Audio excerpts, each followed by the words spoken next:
Commissioner Bray, thanks for being with us again.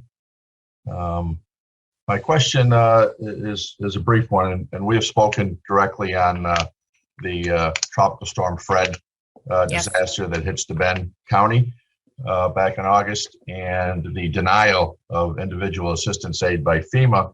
I see in the budget, in the aid to localities, there's a $4 million appropriation, I believe is the amount. Is that something that could be utilized by the state should the legislature and the governor approve providing some individual assistance aid from the state, since the feds are not doing that?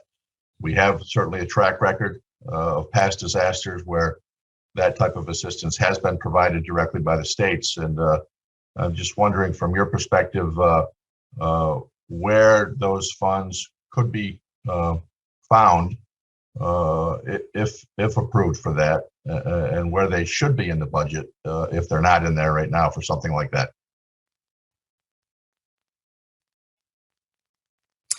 So let me say I share your frustration and disappointment that the feds didn't approve the individual assistance for Steuben and for Tropical Storm Fred. I thought they should have done that, and I'm very sorry that they didn't, and frustrated that they didn't.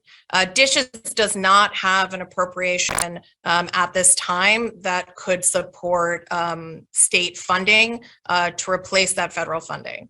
It's our job at DHSES to maximize the federal dollars we can bring in, and I am glad that we got public assistance after Tropical Storm Fred, and I'm also glad that we got the Small Business Administration's low interest loan program for homeowners and small business owners, but we don't have an appropriation for the type of individual assistance you're talking about.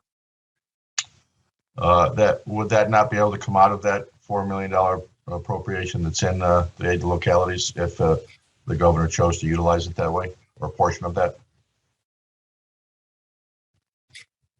I don't believe it would. That appropriation specifically is a federal pass-through appropriation and not designed for state funding, but I'm happy to continue that conversation with you. Thank you. That's all I have. Thank you.